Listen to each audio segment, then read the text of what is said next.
The lights of Paris shimmered beyond the glass wall of the auditorium, scattering across the Seine like 1,000 tiny promises. I stood behind the curtain, my heart steady, my palms warm against the smooth silk of my blouse. The air smelled faintly of perfume and old wood, the kind of scent that belongs to places where people make history. In a few minutes, they would call my name, Dr. Emily Carter, keynote speaker for the International Women's Summit. My reflection in the side mirror looked calm, confident. The kind of woman who'd traveled the world, achieved everything she dreamed of. No one in the audience would guess how close I'd once come to losing it all before it began. My phone buzzed softly in my clutch. I almost ignored it, but something, maybe intuition, maybe old ghosts, made me check. A single message glowed on the screen. I'm watching your speech online. I'm sorry. Rachel. For a second, the air left my lungs. Rachel. My sister.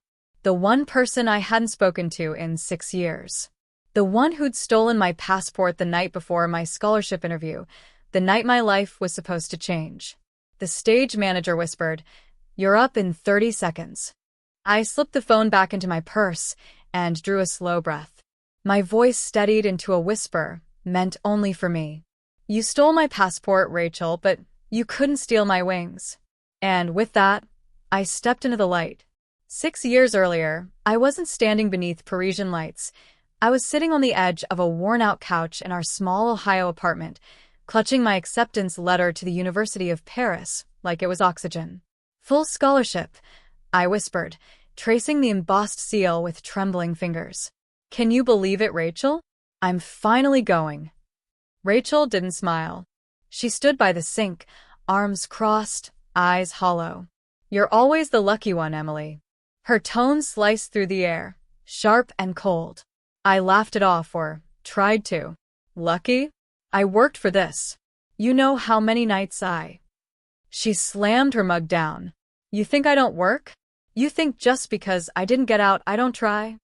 The argument built like a storm, words neither of us meant turning into weapons.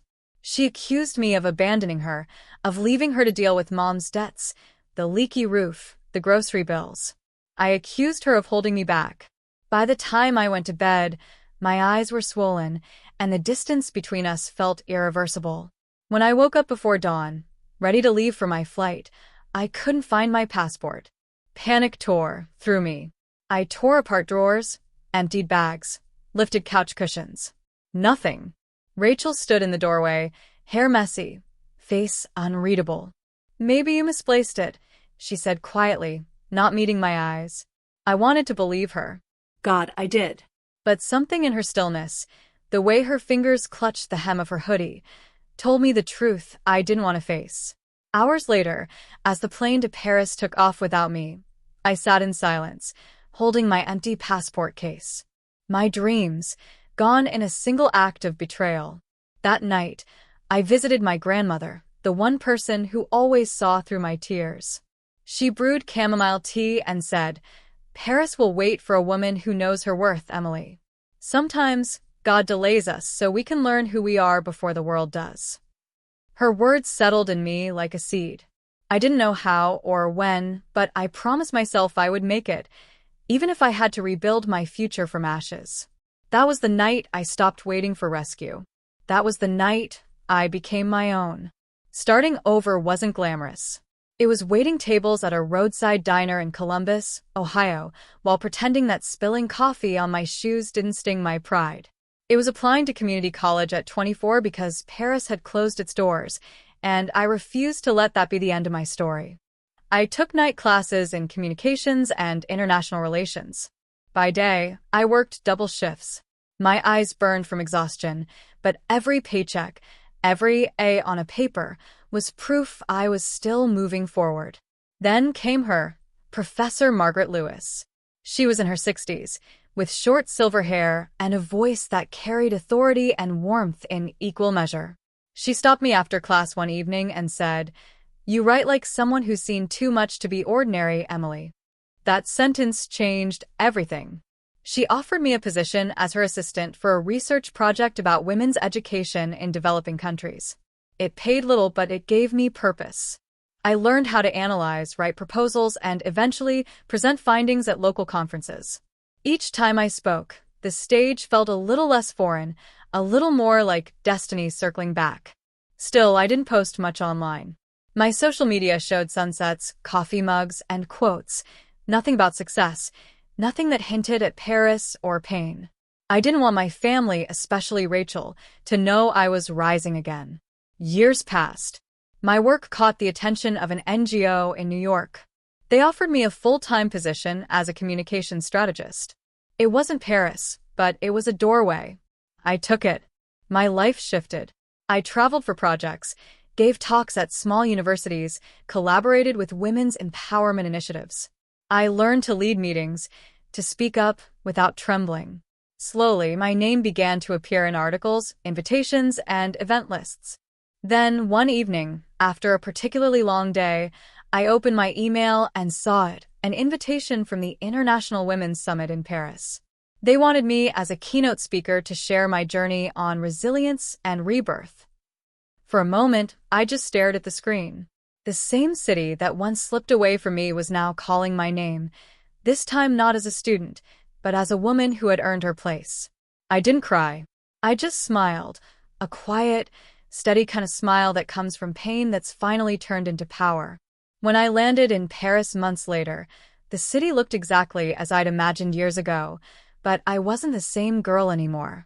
I wasn't chasing a dream someone else could take away. I was the dream.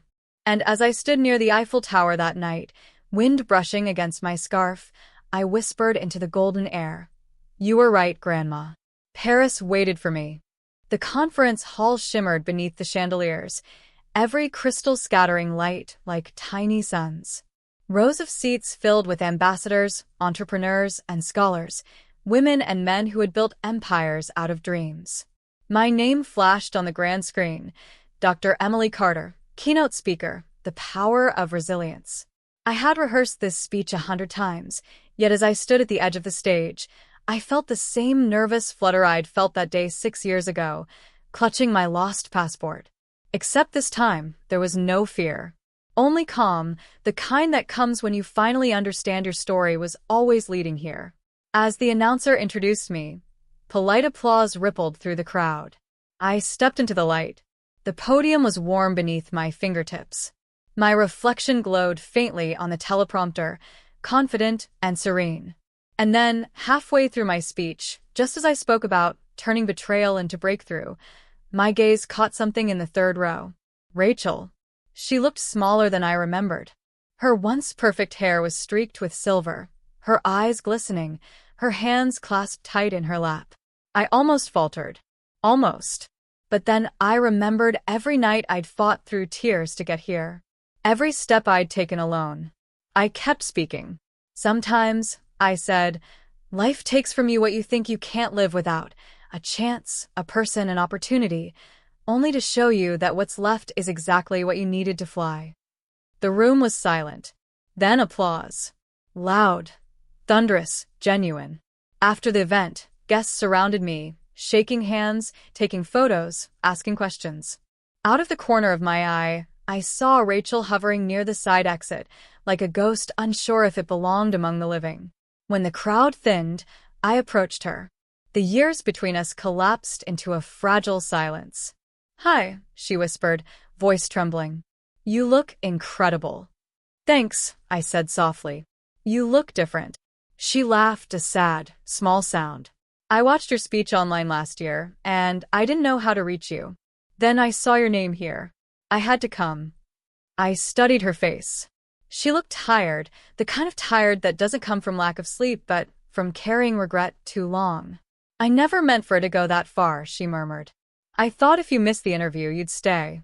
I was scared of being left behind. Her honesty cut deeper than any lie could have. I didn't speak right away. I just looked at her, the sister who had stolen my passport, yes, but also the girl who once held my hand through thunderstorms, who used to braid my hair before school. Finally, I said, "You didn't just take my passport, Rachel. You took away my belief that we were on the same side. But, somehow, that loss taught me how to stand alone. And I guess that's what brought me here." Tears spilled down her cheeks. Can you ever forgive me? The question lingered, heavy and trembling between us. I smiled faintly. I already did. A long time ago. Forgiving you was how I forgave myself for needing your approval. For a moment, she just stared at me, speechless, broken, healing all at once. Then she reached out, hesitant, and I let her hug me. It wasn't warm or easy. It was real. Outside, the lights of Paris shimmered against the river. The world felt vast again, and this time, I wasn't afraid to claim my place in it. We sat in a quiet cafe not far from the conference hall, the kind where the walls were lined with old books and the coffee came in tiny porcelain cups that made you feel both elegant and fragile. Parisian rain brushed against the windows, soft and rhythmic, a soundtrack for the kind of conversation you can't have anywhere else. Rachel stirred her coffee without drinking it. Her hands trembled slightly, the spoon clinking against porcelain. "You don't owe me anything," she said finally, her voice low. "I know that. But I had to see you, to tell you that I've been stuck. Ever since that day." I listened in silence. The woman sitting across from me wasn't the villain I'd once painted in my mind. She was human, flawed, regretful, and lost. "I've thought about what I'd say if I ever got the chance," she continued. "But now that you're here, I can't find the words." "You just did," I replied softly. "You admitted what most people never can, that you were wrong." Her eyes filled. "I was jealous. You had a fire I didn't. Every time I looked at you, I saw everything I could have been if I hadn't given up." I reached across the table, resting my hand lightly on hers. "You didn't give up, Rachel. You just forgot what fighting looked like." She blinked, unsure how to respond. "I can forgive you," I said. "But forgiveness doesn't mean going back. It means setting boundaries for both of us." "What kind of boundaries?" I took a breath. "If we're going to have a relationship again, it has to be built on honesty and growth. I won't carry your guilt, and you won't punish yourself by comparing our lives. You start over your way. Get therapy. Go back to school, if that's what you want. Volunteer. Do something that isn't about me." She nodded slowly, tears threatening to spill. "You'd really help me do that?" "I'll support you," I said. "But I won't save you. You have to meet me halfway." She gave a shaky laugh. "That's fair." The waiter brought fresh croissants, their buttery scent filling the space between us. For the first time in years, the silence didn't feel heavy. It felt clean, like a door had opened somewhere neither of us could see yet. Rachel looked up. "You're stronger than I ever imagined, Em." I smiled faintly. "No. I just stopped shrinking to make others comfortable." She laughed through her tears. "You sound like Grandma." That made me laugh too. Maybe I finally listened to her. When we stood to leave, I hugged her again. Not out of obligation, but out of quiet recognition that both of us were trying. As we stepped outside, the Eiffel Tower glimmered in the distance. Rachel followed my gaze and whispered, "Paris waited for you." I shook my head gently. No, Paris waited for us to grow up. A week later, I stood on the balcony of my small hotel suite, looking out over Paris. The city pulsed with its usual rhythm, laughter echoing from cafes, the faint hum of traffic, music drifting from a violinist down by the river. It was strange how peaceful everything felt now, as if the chaos of my past had finally settled into harmony. Rachel had taken a morning train back to the States. She'd left me a handwritten note tucked under my teacup. "Thank you for not hating me. I'm going to start again. I enrolled in a local art program. Maybe one day, you'll be proud of me." I smiled when I read it, not because everything was fixed, but because it didn't have to be.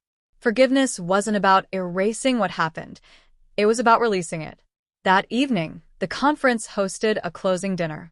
I sat among women who'd built lives from nothing, CEOs, teachers, activists. As I listened to their laughter and stories, I realized we all carried some version of betrayal, of broken beginnings. And yet here we were, thriving anyway. Later, I took a quiet walk along the Seine. The moonlight shimmered on the water like scattered pieces of glass, and I thought of Grandma's words again. Paris will wait for a woman who knows her worth. I reached into my purse and pulled out the small silver locket she'd given me before she passed, the one I'd almost sold years ago to pay rent. Inside was her faded photo and a tiny pressed lavender petal. I held it close to my heart and whispered, "I made it, Grandma. Not just here, but here," I said, pressing a hand to my chest. A soft breeze swept across the river, almost like an answer. As I turned to leave, my reflection caught in a boutique window, confident, grounded, finally whole. I didn't see the girl who once begged for someone to believe in her. I saw a woman who learned to believe in herself. I smiled, a quiet, knowing smile, and whispered the final words I'd later record for my closing voiceover. My sister stole my passport before my scholarship interview, but I spoke on stage in Paris anyway. Because some journeys aren't meant to be taken by plane, they're meant to be taken by heart. And with that, I walked into the Paris night, unburdened, unbroken, and free. Bottom of form.